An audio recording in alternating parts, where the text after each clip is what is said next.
Single word కొన్ని questions, just ఒక few. Varma గారిలో ఫేవరెట్ థింగ్ ఏంటి? ఆలోచించాల్సిందే. అన్నీ ఉన్నాయా? అన్నీ ఉన్నాయి. ఓకే, అందులో మీ best favourite thing? Best favourite thing అంటే ఆయనకి ఓపిక ఎక్కువ. చాలా ఓపిక, చాలా సహనం. అంటే నా దగ్గర లేనిది ఆయన దగ్గర ఉన్నది అదే మెయిన్. నాకు చీటికి మాటికి కోపం వచ్చేస్తుంది ఉంటుంది. ఆయన మాత్రం చాలా కూల్, పేషెన్స్, చాలా ఓపిక. నన్ను భరించాలంటే అసలు నిజంగా ఆ మనిషి కాబట్టి భరిస్తున్నారు, ఇంకొక మనిషి అయితే భరించలేరు. మా మమ్మీ వాళ్ళ అల్లుడు ఒక పార్టీ, మా డాడీ నేను ఒకటి. ఓకే, సో వర్మ సార్ ఫేస్లో మీ ఫేవరెట్ పార్ట్? ఐస్. ఐస్ అంటే ఇష్టం, చాలా ఇష్టం. ఎంత ఐస్. ఓకే, చాలా ఇష్టం. వర్మ సార్ తీసుకున్న ఫుడ్లో ఫేవరెట్ ఫుడ్ ఏంటి? ఆయన రోటి పచ్చళ్ళు అంటే చాలా ఇష్టం ఆయనకి. నేర్చుకున్నారా మరి? అంటే నేర్చుకోవడం అంటే నేర్చుకోవడం కాదు, ఆయనకి అది ఇష్టం. నాకు ఎంగేజ్మెంట్ అయిన తర్వాత తెలిసిందనమాట, ఇలా రోడ్ పచ్చళ్ళు అంటే చాలా ఇష్టం అని. మా అక్క వాళ్ళు ఎవరో చెప్పేవారు. చెప్తే ఇంకా రోల్ మా ఇంట్లో లేదు అప్పుడు. అయితే మా కన్నమ్మ వాళ్ళ ఇంట్లో ఉంది, పక్కనే ఉండేవారు కన్నమ్మలు. సో ఆయన ఒక రోజు లంచ్కి పిలిచాము. పిలిచేటప్పుడు ఆయన ఇంకా ఒక 1 hourలో అలా వస్తున్నారనగా, కన్నమ్మ నేను ఆయన కోసం నా చేత్తోనే రుబ్బుతాను, సో మీరు అన్నీ ప్రిపేర్ చేసి పెట్టండి అని చెప్పి మా కన్నమ్మకి చెప్పాను అనమాట. కన్నమ్మకి చెప్తే సరే అన్నీ చేసి పెడతానులే అని. మంచిగా పల్లీలు రోటి పచ్చడి అంటే చాలా ఇష్టం. ఓకే, ఇంకా ఆవిడన్నీ రెడీ చేసి పెట్టారు. నేను ఇంకా వెళ్ళి ఇంకా రోల్దు అదే ఫస్ట్ టైం కదా, పట్టుకొని ఇంకా చెలరేగిపోయాను అనమాట. అంత రుబ్బింది ఈ భూమి మీద లేదు అని ఫుల్గా. అంటే ఏదో రుబ్బినప్పుడు చాలా ఈజీగా ఉంది, ఆ తర్వాత వాచింది మంచిగా, చాలా బాగా వాచింది. అదే రుబ్బాను, తర్వాత ఇంకెప్పుడు రుబ్బలేదు. ఓకే, అదే ఇంకా మా అక్కలు కూడా అదే అంటారు అనమాట, అప్పుడు ఏదో స్టార్టింగ్ లో రుబ్బావు, ఆ తర్వాత కూడా నువ్వు కంటిన్యూ చెయ్యాలి కదా, పెళ్ళైన తర్వాత మర్చిపోయావా అనేసి. సో వర్మ సార్ మీకు ఇచ్చిన ఫస్ట్ సర్ప్రైజ్ ఏంటి? మీరు ఇచ్చిన ఫస్ట్ గిఫ్ట్ ఏంటి? నేను ఆయనకి ఒక వ్యాలెట్ ఇచ్చాను అండ్ బెల్ట్. అంటే ఏమిస్తాం అసలు, చాలా ఇంపార్టెంట్. అసలు వాలెట్ అనేది చాలా సెంటిమెంటల్, అందరికి ఇచ్చేది కాదు, అది ఎక్స్పెషల్ మన. అసలు నేను అనుకున్నాను అనమాట, ఆయన నాకు ఫస్ట్ ఏంటంటే ఒక ఆన్లైన్లో ఆర్డర్ చేశారో ఏం చేశారో మాత్రం ఒక మంచి రోజ్ ఒక పార్సల్లో వచ్చిందనమాట. ఒక మంచి రోజు, దాంతోపాటు ఒక మంచి లెటర్. ఏం రాశారు లెటర్లో? చెప్పకూడదు, ఖచ్చితంగా ఐ లవ్ యూ అని అయితే ఉంటుంది. ఇంకా అసలు యాక్చువల్లీ ఏంటంటే ఫొటోస్లో చూసి నాకు నచ్చలేదని చెప్పేసా అనమాట. సంబంధం వచ్చినప్పుడు ఇలాగా మనకి ఇక్కడ దగ్గరలోనే ఉంటారు తను, కానీ ఇక్కడ ఉండరు, తను వర్క్ చేయడానికి మైసూర్లో ఉంటారు. ఇలా చాలా మంచి అబ్బాయి. మమ్మీ ఏంటంటే అబ్జర్వ్ చేస్తూ ఉండేవారంట, ఒకటే ఏరియా కదా, ఒకటే వీధి అవ్వడం. మమ్మీ ఏంటంటే అబ్జర్వ్ చేస్తూ ఉండేవారంట. మా పిన్ని వాళ్ళ ఇంటి పక్కనే అత్తయ్య వాళ్ళు ఉండేవారు. సో ఉన్నటప్పుడు ఆ పిన్ని వాళ్ళ ఇంటికి వెళ్తూ మా పిన్ని చెప్పు, ఈ అబ్బాయి చాలా మంచి అబ్బాయి, అలా ఇలా అని తెగ పోడేస్తుండేవారంట ఇన్ని. ఇంకా అక్కడ ఒక మామగారు కూడా ఉంటారు, ఆయన అయితే పిల్లడు సూర్యుడు ముఖం కూడా ఎరగడు అన్న ఒక టైటిల్ వచ్చింది ఆయనకి. సో అక్కడ అందరి దగ్గర మంచి నేమ్ ఉందన్నమాట. చాలా కామ్, కూల్, బాగా చదివేవారు. నాకు ఇంకే అసలు ఎలా సెట్ అయిందో అదే అనిపిస్తుంది అనమాట. బాగా మంచి టాపర్.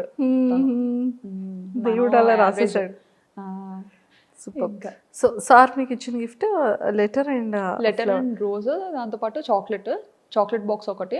అది రాగానే మా చెల్లి దాన్ని పడిపోయింది అనమాట, నాకు కావాలని. ఎట్టి పరిస్థితుల్లో ఇవ్వను, ముట్టేదే లేదు. మా ఆయన పంపించారని ఫోటో చూసి వద్దన్న అనుకున్నాను కదా. అంటే ఫోటో ఏంటంటే నాకు గుండు ఫోటో పంపించారు పెళ్లి చూపులు. అయ్యో, అందులో నాకు విలన్లా కనిపించారు అనమాట ఆయన. నన్ను ఏంటంటే నేను కాలేజ్కి వెళ్ళిన స్టార్టింగ్ లో నన్ను ర్యాగింగ్ చేసిన అబ్బాయి సేమ్ అలాగే ఉండేవాడు. నాకు చూడగానే అబ్బాయి గుర్తొచ్చాడు అనమాట. అమ్మ నాకొద్దు నేను చేసుకోను అని చెప్పి. ఇప్పుడు లేదు, ఇంటికి పిలిపిద్దాం, నువ్వు డైరెక్ట్గా చూడు, వద్దంటే అప్పుడు చూద్దాం. ఇది కూడా వాళ్ళ మమ్మీ ఎప్పుడో తీసుకున్న ఫోటో ఇచ్చినట్టున్నారు. సో ఒకసారి పిలిపిద్దాం, ఏముంది, నచ్చకపోతే వద్దు. అప్పుడు వచ్చిన తర్వాత అయితే వచ్చారనమాట. అప్పుడు పెళ్లి చూపులు చూపులకు వచ్చారు. అప్పుడు మా ఇంట్లో 30 మంది ఉన్నారు పిల్లలు. అమ్మో, పిల్లలే ఉన్నారు పెళ్లి చూపులకి. నేనేంటి అప్పటి వరకు వద్దు వద్దు, ఇది ఎలాగైనా క్యాన్సిల్ చేసుకుందాం అన్న మైండ్లోనే, ఎలాగా పెద్దాం అని ఆ మైండ్లోనే ఉన్నా అనమాట. లేకపోతే మన వాళ్ళు కోరండే ఇంకా కట్టబెట్టేస్తారు. అయితే రూమ్లో నేనున్నాను, ఆయన వచ్చారు, పెళ్ళికొడుకు అబ్బాయి వచ్చారని తెలిసి మొత్తం మా చెల్లెళ్ళు అక్కలు అందరూ పారిపోయారు నన్ను వదిలేసి రూమ్లో నుండి, వెళ్ళి చూద్దాం అని చెప్పి. ఇంకా ఆయన ఇంతమందిని పలోమని, ఏంటి పెళ్లి చూపులు అన్నారు, ఇంతమంది ఉన్నారు, పెళ్లికి వచ్చినట్టు ఉంది ఏదో అనుకుని ఆయన టెన్షన్ అయిపోయి చెమటలు పట్టేశారు అనమాట. ఆయనకి అసలే భయం చాలా. సో బాగా టెన్షన్ అయిపోయి చెమటలు పట్టేసి ఇంకా కూర్చొని, ఇంకా సిగ్గు కదా, ఆ సిగ్గులో ఏంటంటే ఇంకా ఇంత కళ్ళు వేసుకొని అటు ఇటు చూసాను. నేనేంటంటే దొంగతనంగా డోర్ ఓపెన్ చేసి ఫస్ట్ నేను చూడాలి, నేను బయటికి వెళ్ళను, దొంగతనంగా చూద్దాం, ఇవి నచ్చితే కనిపిద్దాం, నచ్చకపోతే అసలు డోరే తీయద్దు, లాక్ చేసేసుకుందాం లోపల అన్నట్టుగా నేను మైండ్లో ఫిక్స్ అయిపోయాను అనమాట. ఫిక్స్ అయిపోయి ఇంకా నెమ్మదిగా రూమ్లో కూడా ఎవరు లేరులే అనేసి నెమ్మదిగా డోర్ ఓపెన్ చేసి ఇలా చూసా. చూడగానే ఇంకా ఆయన అక్కడ కూర్చొని మొహమాటం పడుతూ ఇలా పెద్ద పెద్ద కళ్ళు ఇలా అయిపోతున్నారనమాట, పైకి కిందకి చూసుకుంటారు. ఆ కళ్ళు చూసి అండ్ ఆ ఇన్నోసెన్స్ చూసి బాగా నచ్చారు. ఫస్ట్ ఇంప్రెషన్ ఐస్ తో ఇంప్రెస్ చేసేసారు సార్. అయితే చాలా కూల్గా అనిపించారు అనమాట. అండ్ ముందుగా మా అక్క వాళ్ళు, మా కన్నమ్మ వాళ్ళు బాగా చెప్పారు ఆయన గురించి. అవన్నీ మైండ్ లో, చూడడానికి కొంచెం భయం వేసిందని నేను వద్దనుకున్నాను. బట్ బయట చూసి ఇంకా ఫస్ట్ ఇదిలోనే సినిమాల్లో చూస్తుంటాం కదా, గంట కొట్టడం ఏదో అంటారు, ఏదో మంచి వైబ్ ఉంటుంది గంట, అది అది అప్పుడు స్టార్ట్ అయితే ఓహో దీన్నేనా అంటారు అని. సో అలా. So first I love you మీరు చెప్పారా సార్ చెప్పారు? తనే ఫస్ట్. అంత సాహసం ఎక్కడ చేస్తామండి. ఓకే. మీకు ఇంకో విషయం తెలుసా, ఆయన రాకముందు నేను చెప్పా, మీరు డైరెక్ట్ గా ఇంటికి పిలిపించొద్దు, ఎందుకంటే నాకు అలా ఇష్టం ఉండదు, ఫస్ట్ టైం కదా, ఫస్ట్ మ్యాచే మీరు ఇలాగా ఇంటికి పిలిపిస్తే అది వద్దు అని చెప్పలేము, అలా చేయకూడదు కదా, సో ముందు ఒకసారి కాల్లో మాట్లాడతా, ఒకసారి మాట్లాడితే బెటరు అసలు ఏంటి అని చెప్పి అని. సో అప్పుడు మమ్మీ ఇలా మదర్ని అడిగి ఇలా కాంటాక్ట్ నెంబర్ తీసుకొని మాట్లాడించారనమాట. మాట్లాడించేటప్పుడు కూడా ఇంకా అప్పుడు కూడా సీరియస్గానే ఇంకా ఆయన చాలా మొహమాటం పడేవారు అనమాట, ఏం మాట్లాడేది అంటే. నేను మాత్రం హాయ్ అండి, మీకు వంట వచ్చా?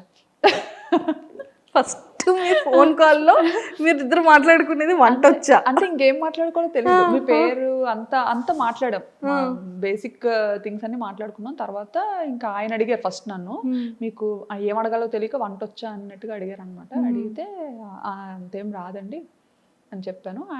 ఆయనకి నేను అన్నాను అనమాట, మీకు వంట వచ్చా అని. అంటే ఆయన అన్నారు, నాకు పర్లేదు చేయగలుగుతాను, కొంచెం నేను దూరంగా ఉన్నాను కదా, కొన్ని ట్రై చేస్తాను, పర్లేదు అని చెప్తే, అయితే నేను రైస్ నేర్చుకుంటాను అని చెప్పాను. నాకైతే రైస్ ఈజీ కదా, రైస్ వండడం నేర్చుకోగలుగుతాను నేను అనేసి అన్నట్టుగా, అంటే బాగానే మాట్లాడారు. ఎంత నవ్వుకొని ఉంటారో సారు, రైస్ నేర్చుకుంటారు, చాలా పొగరు అనుకున్నారంట. అయ్యో. అంటే ఇంకేం మర్చిపోయానులేండి, ఇంకేమో మాట్లాడాను, ఇంకా మర్చిపోయాను. సో పాపం పెళ్లి కొడుకు యాక్చువల్లీ పెళ్లి కూతురు అడగాల్సిన క్వశ్చన్స్ అన్ని కూడా అంటే నేను నాకు నచ్చలేదు అని చెప్పకుండా అతనికి నేను నచ్చలేదు అని అతను చెప్పాలి అన్నట్టుగా మాట్లాడాను అనమాట. అమ్మాయిలు అయి ఉండి అలా చెప్పలేం కదా, అంటే డాడీ దగ్గర ధైర్యంగా చెప్పేస్తాను, మన వాళ్ళ దగ్గర చెప్పేస్తాను. బట్ ఏంటి అది ఉండిపోద్ది కదా, ఒకప్పుడు అలా ఏదైనా ఒక అమ్మాయి మాట చెప్పింది అంటే అది ఇంకా చుట్టాలందరిలో వెళ్ళిపోయి ఇంకా మాట ఉండిపోతుంది. సో ఏంటంటే ఆయనే ఆ పిల్ల నాకు నచ్చలేదు, ఆ పిల్లకి చాలా పొగరు అని చెప్పాలి అన్నట్టుగా మాట్లాడాను ఆయనతో. అయ్యో. కానీ ఆయన అంత ఏం తీసుకోలేదు. మా అత్తయ్యకి మామూలుగా ఇలా చెప్పినట్టున్నారు, అమ్మాయి ఇలా మాట్లాడింది అన్నట్టు చెప్పినట్టున్నారు. బట్ మా అత్తయ్య ఏంటంటే బాగా నచ్చేసారనమాట, నాకైతే బాగా నచ్చిందిరా అమ్మాయి. ఎలా అయినా నాకు ఆర్డర్ చూడు పోనీ బయట అన్నట్టుగా చెప్పి తీసుకొచ్చారు పాపం. అనేసి మీ ఇద్దరిలో అంటే మీ ఇద్దరి లైఫ్లో మీ ఇద్దరి పీరియడ్లో మీ ఫేవరెట్ మెమరబుల్ మూమెంట్? ఆ, చాలా ఉన్నాయి, ఏం చెప్పను. ఫర్ ఎవర్ మెమరబుల్ ఇప్పటి వరకు. ఇప్పటి వరకు రావట్లేదు. ఏం చెప్పాలో తెలియదు. పెళ్ళి, ఫస్ట్ కన్సీవ్, లేకపోతే ఫస్ట్ సర్ప్రైజ్, లేకపోతే సార్ పెట్టిన ఫస్ట్ కీస్. ఆలోచిస్తున్నాను. నెంబర్ ఆఫ్ మెమరీస్ ఉండుంటాయి కదా. చాలా ఉంటాయి, చాలా ఉంటాయి. ఏం చెప్తామా అని. మా ఇద్దరిది బెస్ట్ అంటే ఇమీడియట్గా పిల్లలు పిల్లలు పిల్లలు నిషిత ఆబ్వియస్లీ పిల్లలు అంటే ఇంకా అదొక పెద్ద మెమరీ. మంచి ఇదే. సూపర్.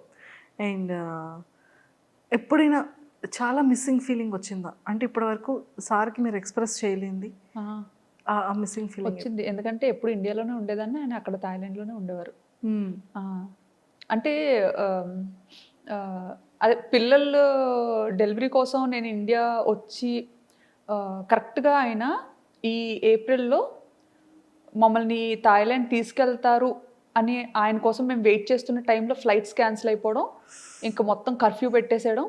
అప్పటికి ఏంటంటే ఎన్నో ఆశలతో ఇంకా ఆయన వస్తారు, బేబీతో నన్ను తీసుకెళ్ళిపోతారు, బాబు పుట్టిన టైంలో అనమాట కరెక్ట్గా. సో ఆ టైంలో బాగా మిస్ అయ్యాను అనమాట. అంటే ఇంకా ఒక 4-5 డేస్లో వస్తారు, ఇంకా మనం అంతా సర్దుకొని రెడీగా ఉన్నాము, ఇంకా బేబీని పట్టుకొని వెళ్ళిపోవచ్చు మన ఇంటికి అన్న ఇదిలో ఉండి సడన్గా అవన్నీ జరగడం. ఇంకా కర్ఫ్యూ స్టార్ట్ అయిన తర్వాత ఇంకా చాలా ఒక 2-3 మంత్స్ ఇండియాలోనే ఉండిపోవాల్సి వచ్చింది కదా. అందులోకి ఇక్కడ అమ్మో ఈలోపు కరోనా వచ్చి గట్ట పోతానేటో నేను, అక్కడ ఆయనకి ఎలా ఉంటారో. అంటే కరోనా చాలా భయపెట్టింది కదా. ఫస్ట్ స్టేజ్లో, సెకండ్ స్టేజ్లో చాలా భయపెట్టింది కోవిడ్. సో ఆ భయం ఒకటి ఉండిపోయింది. అక్కడ ఆయన ఉండిపోయారు, ఇక్కడ నేను ఉండిపోయాను. కొన్ని అందరం ఒక దగ్గర ఉన్నా బాగుండేది. ఇప్పుడు సిచ్యుయేషన్ ఎలా ఉంటుందో నేను చూస్తానా మళ్ళీ అన్న ఇదిలో అప్పుడు చాలా మిస్ అయ్యాను అనమాట. ఏడ్చుకునేదాన్ని బాగా. అయితే పేరెంట్స్ దగ్గర ఉన్నాను కదా అని ధైర్యం. ఎక్స్ప్రెస్ చేశారా సార్కి? చెప్తా ఉంటాం కదా, వచ్చేయాలనిపిస్తుంది. సూపర్.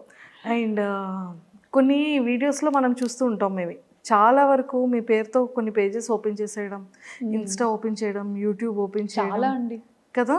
అండ్ వెబ్సైట్స్లో అయితే బ్యాంకాక్ పిల్ల ఇల్లు చూసారా, బ్యాంకాక్ పిల్ల బంగ్లా చూసారా, బ్యాంకాక్ లో పెట్టేస్తున్నారు. అలా అలా అసలు ఒక నార్మల్ అమ్మాయిది అసలు అలా ఎలా పెడతారో కూడా నాకు అర్థం కాదు. ఎవరి ప్రైవేట్ స్పేస్ వాళ్ళకు ఉంటుంది కదా, అది కూడా మన పర్మిషన్ లేకుండా ఎక్స్పోజ్ చేయడం అనేది కొంచెం బాధ అనిపిస్తుంది అనమాట. భయం కూడా అనిపిస్తుంది. ఎందుకంటే అలా అది చూసి వచ్చేసే వాళ్ళు కూడా ఉంటారు చాలా మంది ఉన్నారు.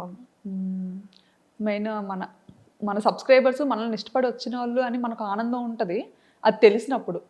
తెలియక ముందు కొంచెం భయం వేస్తుంటుంది. అండ్ మీరు సబ్స్క్రైబ్కి కూడా మేము ఒక వీడియో చూసాం, అసలు సడన్ గా వెళ్ళి మీరు ఎక్కడ ఉన్నారని కార్లో కూర్చొని మీరు మాట్లాడుతూ సడన్ సర్ప్రైజ్ గా వెళ్ళారు కదా. అదైతే వీడియో పెట్టిన తర్వాత చాలా కామెంట్స్ వచ్చాయి అనమాట. మీరు నాకు తెలిసి ముందే తెలుసుంటారు, మీరు అందుకే వెళ్ళి సర్ప్రైజ్ అని చెప్పకండి, ముందే తెలుసుంటారు, లేకపోతే అలా ఎలా ఒకళ్ళ ఇంటికి తెలియకుండా వెళ్ళిపోతారు అని చాలా మంది కమెంట్ చేశారు. సో అలా కమెంట్ చేసేటప్పుడు ఏంటంటే అది యాక్చువల్లీ ఏంటంటే అసలు తను నాకు తెలీదు, ఎవరో తెలీదు. బట్ ఆవిడ అరుణ గారు అని చెప్పి మనకి యూట్యూబ్లో ఏ వీడియో పెట్టనియండి, ఏ టైం పెట్టనియండి, వీడియో పెట్టిన వెంటనే కమెంట్ వచ్చేదన్నమాట. చాలా డిఫరెంట్గా ఉండేది. అండ్ ఆ కమెంట్ చేసేటప్పుడు ఆ యూజర్ నేమ్ చూస్తాం కదా, అరుణ లైఫ్ స్టైల్ బ్లాగ్స్ అని ఉండేవన్నమాట. సో మరీ అంత చెక్ చేసేవాళ్ళం కాదు, బట్ చాలా ప్రతి వీడియోకి ఆవిడ కమెంట్ ఉండేది, చాలా డిఫరెంట్గా పెట్టేవారు అనమాట. చాలా మంచిగా ఆప్యాయంగా అలా పెట్టేవారు. సో చదివి బాగా అనిపించేవాళ్ళం, కొన్నిసార్లు రిప్లై పెట్టేవాళ్ళం. ఆవిడ ఏంటంటే యూట్యూబ్లోనే కమెంట్స్ పెట్టకుండా ఇన్స్టాలో వీడియోస్కి కమెంట్స్ పెట్టేవారు, షార్ట్స్ అన్నీ అనమాట. ఏ ప్లాట్ఫామ్ వదిలేవారు కాదు, అన్నిట్లోని ఫాలో అయ్యేవారు. టైం టు టైమ్ అంతా మంచిగా పెట్టేవారు. అండ్ ఇన్స్టాలో ఏంటంటే అడ్రస్ కూడా పెట్టేసేవాళ్ళుగా. ఇన్స్టాలో ఏంటంటే ఫుల్గా ఇన్స్టాలో కూడా షాను గారు ఇలా ఎప్పుడైనా హైదరాబాద్ వస్తే రండి మా ఇంటికి, మా అడ్రస్ ఇది, నా ఫోన్ నెంబర్ ఇది అని కూడా ధైర్యంగా పెట్టేశారు. మ్మ్. అసలు ఎవరు ఈవిడ అనేసి అప్పుడు ఇన్స్టా ప్రొఫైల్లోకి వెళ్ళి చెక్ చేసాం అనమాట. మ్మ్. చెక్ చేస్తే ఆవిడ ఒక ఇన్ఫ్లుయెన్సర్, మ్మ్. ఆవిడ పెద్ద ఆవిడే. మ్మ్. అసలు చాలా హ్యాపీగా అనిపించింది అనమాట. మ్మ్. తర్వాత ఆవిడ ఒక మంచి ఈ డైటీషియన్, మంచి డైట్స్ అవి ప్లాన్ చేస్తూ ఉంటారనమాట, లైవ్స్ కండక్ట్ చేసి. సో ఆవిడది ఇంకా అది ప్రొఫైల్ చూశాను, చాలా బాగా అనిపించింది. అండ్ అప్పుడు యూట్యూబ్ ఛానల్ ఉన్నట్టుగా ఇన్స్టాగ్రామ్లో తెలిసిందనమాట. లింక్ క్లిక్ చేసి అది చూశాను. అది కూడా ఓహో అవునా, ఇంత పెద్ద ఆవిడ, చాలా సీనియర్ ఆవిడ, ఎన్నో 5 years నుంచో ఎప్పటి నుంచో చేస్తున్నారనమాట వీడియోస్ అన్నీ చెక్ చేస్తూ. నిజంగా అసలు చాలా బాగా అనిపించింది. నిజంగా ఎవరు ఇంతలా ఉండరు, అవును, అసలు ఇంత ప్రేమగా ఇంత ఆప్యాయతగా ఉండరు. అందులోకి అడ్రస్ పెట్టేశారు ధైర్యంగా. అంటే మనల్ని ఎలా నమ్మారా అనిపించింది అసలు ఫస్ట్ థింగ్. అవును, అది అందరూ వీడియోలో కనిపించేలాగా ఉండాలని లేదు. సో అలా పెట్టారు. ఇంకా ఆ టైంలో మేము హైదరాబాద్లో ఉన్నాం అనమాట. హైదరాబాద్లో ఉండేటప్పుడు అనిపించింది ఎప్పటి నుంచో సబ్స్క్రైబర్స్ అదే ఎవరిని మీట్ అవ్వవు, ఎప్పుడు కనిపించకుండా తిరుగుతావేంటి అన్నట్టుగా అప్పట్లో కమెంట్స్ వచ్చావన్నమాట. సో ఒక్కరినైనా మీట్ అవుతాం సరదాగా అని చెప్పి అనేసి ఇప్పుడు ఎలాగే అడ్రస్ పెట్టారు కదా, సో ట్రై చేద్దాము, వెళ్ళి చూద్దాము, అయితే అవుతుంది లేకపోతే లేదు. నిజంగా చాలా పెద్ద సర్ప్రైజ్ అది, చూసే వాళ్ళందరికీ ఒక ఫెస్టివల్ అయింది. అదే అసలు మా టైంలో భోజనం చేస్తున్నారు, వాళ్ళ మధ్య భోజనం చేస్తున్నారు, భోజనం చేస్తున్న మధ్యలో ఆడ అసలు ఇలా షాక్. అదే అది ఇప్పటికీ మా మైండ్ లో ఉంది. పాపం డైనింగ్ టేబుల్ మీద ఎంట్రన్స్ వెళ్ళగానే సోఫా డైనింగ్ టేబుల్ అసలు ఆయిల్ కాదా అని అదొక డౌట్ మళ్ళీ. ఇంకా అప్పుడు చాలా బాగా అనిపించింది. అప్పటి నుంచి బాగా ఫ్రెండ్స్ అయ్యాం అన్నమాట, బాగా క్లోజ్ అయ్యాం. చాలా మంచి ఆవిడ, నచ్చుతారు నాకు బాగా. మీ ఫేవరెట్ హీరో ఎవరు? నా ఫేవరెట్ హీరో చెప్పను. అదేంటండి, చెప్పండి, రివీల్ చేయండి. ప్రభాస్ గారా? ప్రభాస్, మహేష్ బాబు గారు అందరూ ఇష్టం. ఇష్టమే. యాక్ట్రెస్లో నాకు తమన్నా ఇష్టం. అనుష్క సూపర్ అండి. సో ఫైనల్గా మీ ఫ్యాన్స్కి, మీ ఫాలోవర్స్కి ఏం చెప్తారు? నా ఫ్యాన్స్కి ఫాలోవర్స్కి ఏంటంటే చాలా బిగ్ థ్యాంక్స్ చెప్తాను ఫస్ట్ అయితే. ఎందుకంటే వాళ్ళ వల్లే ఈరోజు నేను ఇంత మంచి పొజిషన్లో ఉన్నాను. సో వాళ్ళనైతే ఎప్పటికీ మర్చిపోలేను. అది ఒక పెద్ద ఫ్యామిలీ అంతే నాకు. ఇంకా వాళ్ళ ఇంటి పిల్లలాగా నన్ను కలుపుకొని బయట కనిపించినా సరే ఇంకా అంతే ఇదిగా వస్తారనమాట. నేనెప్పుడు అంటే నాకు వాళ్ళు తెలియకపోయినా కానీ వాళ్ళు ఎలా వస్తారంటే మా అక్క అన్నట్టుగా వస్తారనమాట. అక్క అక్క అక్క అనుకొని ఇంకా చాలా హ్యాపీగా అనిపిస్తుంది. ఇంకా కానీ అప్పుడు బ్యాంకాక్ పిల్ల వీడియోస్ కోసం ఇంతలా వెయిట్ చేసేవాళ్ళు, సో అంత బజ్ అలా ఉండేది. ఈ మధ్య కొంచెం తగ్గింది కదా? ఈ మధ్య వీడియోస్ పెట్టడం తగ్గించేశాను. ఎందుకని అంటే ఇది ఎలా అయిపోయిందంటే పీపుల్ చూస్తున్నారు కదా అని చెప్పి ఇంకా నేను నా హెల్త్ చూసుకోకుండా చాలా ఎడిటింగ్ అంటే అంత ఈజీ కాదండి. మొత్తం ఎడిటింగ్ నేనే చేసుకుంటాను, అన్ని పనులు నేనే చేసుకుంటాను.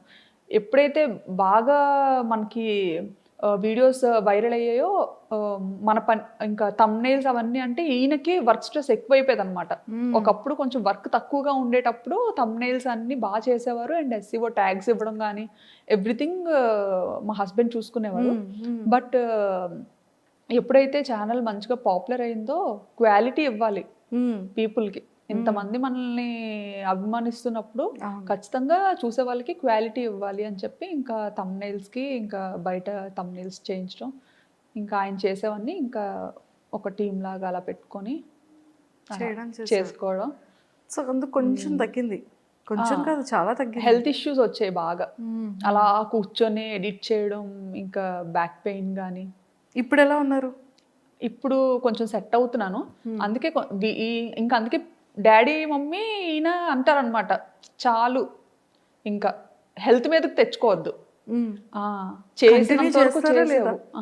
వీడియోస్ కంటిన్యూ చేస్తారా లేదా ఆ టెన్షన్. అంటే నాకు చెయ్యాలనే ఉంది. ఎందుకంటే నాకు ఇప్పుడే కానీ నేను ప్రీవియస్ వీడియో ఓపెన్ చేశానంటే అక్క వీడియో పెట్టి 2 weeks అవుతుంది అక్క, వీడియో పెట్టవా అంటారనమాట. ఇంకా అలా అడుగుతున్నప్పుడల్లా నాకు మనసు లాగుతుంటది, చేద్దాము అట్లీస్ట్ వీక్లీ 2 or 3 వీడియోస్ అయినా ఇవ్వండి. స్టార్టింగ్ లో ఏంటంటే థాయిలాండ్ ని బ్యాంకాక్ ని చూపిస్తే యాస్తో మంచిగా చూసేవారు అనమాట. ఇప్పుడు ఏంటంటే నా గురించి అడుగుతారు, అక్క ఈశాన్ ఏం చేస్తున్నాడు, పాప ఏం చేస్తుంది, మీ ఇంట్లో వ్లాగ్స్ చేయొచ్చు కదా, నువ్వు బయట తిరగద్దు, బయట వ్లాగ్స్ ఏం వద్దు, మాకు ఇన్ఫర్మేషన్ ఏం వద్దు అంటారు వాళ్ళు. ఎంతసేపు మీ ఇంట్లో ఏం జరుగుతుంది, ఏ ఫంక్షనా ఏంటి, సరదాగా నీ కబుర్లు నాకు బాగా అనిపిస్తుంది అక్క, మీ ఫ్యామిలీలా ఉండాలనిపిస్తుంది అక్క. నాకు ఫస్ట్ థింగ్ ఏంటంటే చెప్పాను కదా, నేను ఓన్లీ ఈ వీడియోస్ పెద్దోళ్ళ కోసమే చేశానండి. ఎందుకంటే చిన్నప్పటి నుంచి నాన్నమ్మల అమ్మమ్మలతో పెరిగి ఆ కనెక్టివిటీ బాగా ఉండడం ఏంటంటే మనము యాసతో మాట్లాడదాం. సో యాసతో మాట్లాడితే ఒక 50-60 ఏళ్ళ పైన వాళ్ళు మంచిగా కనెక్ట్ అవుతారు, బాగా హ్యాపీగా ఫీల్ అవుతారు, చక్కగా ఇంట్లోనే ఉంటారు కాబట్టి వాళ్ళు సీరియల్ చూస్తున్నట్టుగా చూస్తారు అన్నట్టుగా స్టార్ట్ చేశాను అనమాట. సో ఆ యాస పిల్లలకి కనెక్ట్ అయిపోవడం చాలా ఆశ్చర్యం నాకు. అసలు ఇప్పుడు జనరేషన్ కి అసలు అది ఎలా అర్థమవుతుంది, ఎలా నచ్చుతుంది అని కూడా తెలియదు. ఇంకా నేను అప్పట్లో వాడిన వర్డ్స్ ఉంటాయి కదా, అమ్మమ్మ నాన్న వర్డ్స్, గుర్తు చేసుకొని మరి నేను యూజ్ చేస్తాను అనమాట. అది బాగా నచ్చుతారు. సో ఇప్పుడు కూడా మేము అందరం కోరుకుంటుంది ఏంటంటే పిల్లల గురించి, మీ గురించి, మీ సారీస్, మీ ట్రెడిషన్, మీరు ఇంట్లో కుక్ చేసేది అండ్ ఇవన్నీ కూడా వ్లాగ్స్ చేసి చూపించాలని కోరుకుంటున్నాను. థ్యాంక్ యూ అండి. నాకేంటంటే వీటి మీద తక్కువ అనమాట. ఇప్పుడు యూజువల్గా బయటకి ఎక్కువ తిరుగుతుంటాం కదా, నాకు ఎక్స్ప్లోర్ చేయాలి. ఇంకా థాయిలాండ్ ఏంటంటే మడత పెట్టి మీ చేతిలో పెట్టాలి అన్న ఇదిలో ఆల్మోస్ట్ సగం అలా ఇచ్చారు. సగం ఇవ్వలేదు, ఓన్లీ 10% ఇచ్చాను. 90% ఉంది ఇంకా. ఓకే. కానీ ఇంకా మన సబ్స్క్రైబర్స్ ఏంటంటే ఇంకా డీవియేట్ అయిపోయారు అనమాట. ఎంతసేపు నా గురించి అనే అడుగుతారు. సో ఏంటంటే బ్యాలెన్స్ చేయలేకపోతున్నాను. ఒక పక్క థాయిలాండ్ ని చూపించాలా, బ్యాంకాక్ బ్యూటీని చూపించాలా, లేకపోతే మన ఫ్యామిలీని చూపించాలా, అది ఎంతవరకు యూస్ఫుల్ అని కొన్నిసార్లు అనిపిస్తుంటది అనమాట. ఎందుకంటే కొంతమంది ఏంటి ఈ వీడియో వల్ల ఉపయోగం ఏంటి అని, కాదు నేను ఏమైనా ఒక ప్రొఫెసర్నా లేకపోతే ఏంటి, కాదు కదా, నేను మీకు యూస్ఫుల్ అయ్యే వీడియో నేను ఎందుకు చేస్తాను, నా వీడియో మీకు యూజ్ అవ్వదు అంటే మీరు చూడొద్దు అంతే. కానీ ఆ కమెంట్ ఎలా పెడతారు నాకు అర్థం కాదు, వీడియో ఎందుకు చూసి అలా కమెంట్ పెడతారు నాకు అర్థం కాదు. చాలా తక్కువ మంది అలాగ ఒకళ్ళిద్దరు పెడుతుంటారు. బట్ నెగిటివ్ కమెంట్స్ ని పట్టించుకోవడం అయితే మానేశాను. స్టార్టింగ్ లో బాగా బాధపడేదాన్ని. వర్మ గారు ఒకటే మాట అనేవారు, కమెంట్కి రూపాయి ఖర్చు అవ్వదు, నచ్చిన వాళ్ళు పెడుతుంటారు, దానికి సీరియస్గా తీసుకోవాల్సిన పని ఏమీ లేదు అని చెప్పి చాలా ధైర్యం చెప్పేవారు అనమాట. నీకెందుకు అని, ఏమైనా నేను చూసి హర్ట్ అవుతానన్న కమెంట్స్ లాంటివి నా లేపేస్తారు. నేను చూడకముందే ఎర్లీ మార్నింగ్ లెగిసి కమెంట్స్ ఎత్తుక్కుంటానని ఆయనకి తెలుసు. సో మిడ్ నైట్ కమెంట్స్ లేపేస్తారు. సూపర్ పిచ్చి పిచ్చి కమెంట్స్ సూపర్. మీరు అసలు బాధపడినెవరు. సో ఒక్కసారి అంటే 3 రోజులు నిద్రపోను. అమ్మో. కానీ ఇప్పుడు పట్టించుకోను, ఇప్పుడు అలవాటు అయిపోయింది. అంటే ఇంకా పబ్లిక్ లోకి వచ్చిన తర్వాత అన్ని పట్టించుకోకూడదు. నేనైతే ఇప్పుడు కెరీర్ స్టార్ట్ చేద్దాము ఈ యూట్యూబ్ లోకి వచ్చిన వాళ్ళకైతే నేను అదే చెప్తాను, నెగిటివిటీని పట్టించుకోను, ఏవి పట్టించుకొని అన్ని వాళ్ళే రండి అంతే. హ్యాపీగా మీరు ఏం చేయాలనుకుంటే అది చేయండి. బట్ మీకు కొన్ని లిమిట్స్ పెట్టుకోండి, కొన్ని బౌండరీస్ పెట్టుకోండి. మనం చేసేది ఏంటంటే ఎదుటి వాళ్ళకి ఇబ్బందికరంగా ఉండకూడదు, ఎవరిని బాధ పెట్టేలా ఉండకూడదు. సో నా పాలసీ అయితే అది. Super, excellent. సో మళ్ళీ ఇంకా మంచి బ్యూటిఫుల్ వ్లాగ్స్తో మళ్ళీ మా అందరికీ ఇంకా కంటిన్యూగా కనిపిస్తూ ఉండాలని మనస్ఫూర్తిగా మీ ఫ్యాన్స్ అందరి తరపు నుంచి అండ్ మా అందరి తరపు నుంచి కూడా మనస్ఫూర్తిగా కోరుకుంటున్నాను. ఓపిక తెచ్చుకొని చేస్తాను, చేయండి మా కోసం. హెల్త్ని చూసుకోండి. మెయిన్ ఇప్పుడు కొంచెం పెద్ద అవుతున్నారు కదా, నాకేంటంటే వాళ్ళ చిన్నతనాన్ని మిస్ అవుతున్నాననేసి ఒక ఫీలింగ్ అనమాట. ఎందుకంటే ఎడిటింగ్ గోల్లో పడి వాళ్ళతో ఆడుకునే టైం నేను బాగా మిస్ అవుతున్నాను. ఎందుకంటే పిల్లలతో బాగా ఆడుకునేదాన్ని అనమాట. పిల్లలతో ఒక చిన్న పిల్లలని అయ్యి ఆడుకునేదాన్ని, నచ్చినట్టుగా పందిలా దుండేదాన్ని. నేను కూడా ఏ ఇంటికి వెళ్ళినా ఈయన అనేవారు, నీ వల్ల నేను ఇల్లు డిపాజిట్ కూడా ఓనర్కి వదిలేయాల్సి వస్తుంది, ఏదో తిరగొట్టేస్తారు మంచమో సోఫా అని. వాళ్ళకి ఎంత నేను ఎంత అంత క్రేజీగా ఉండేదాన్ని, చాలా నాటి. ఇంకా ఇప్పుడు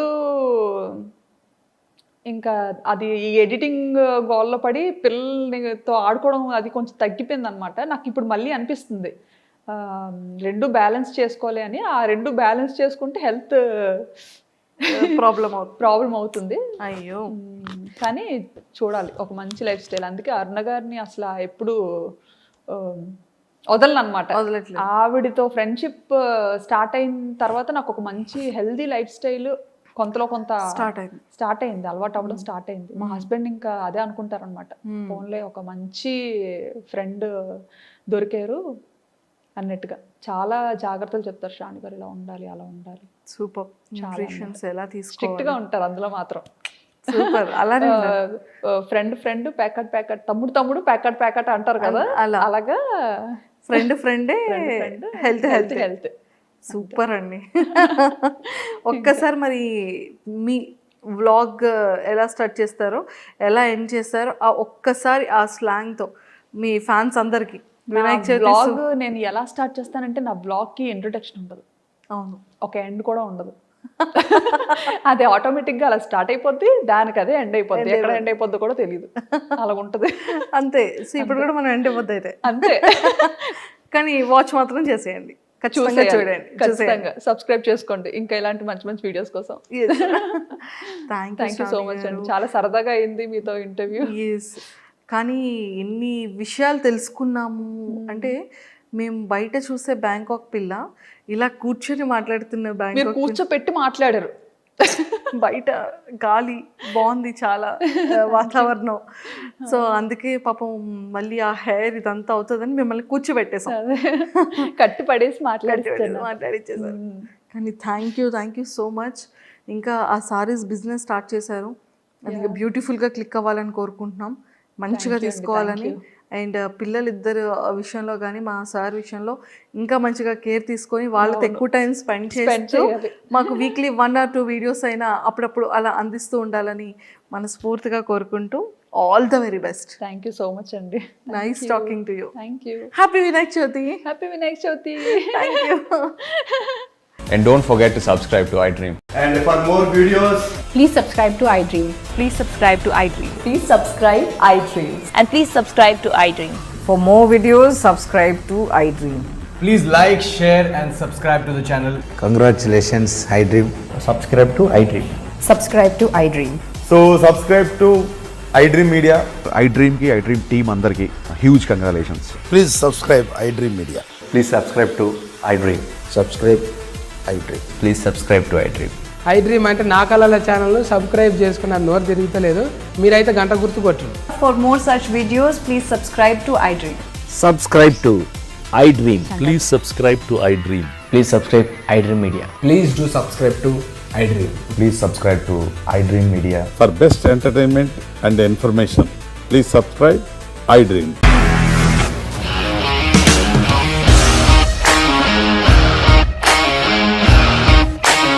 ఇండస్ట్రీలో కమిట్మెంట్ ఇష్యూస్ వస్తే నీకు కూడా వచ్చినట్టు మార్నింగ్ తీసుకెళ్ళారంటే కొద్ది పడేస్తారు.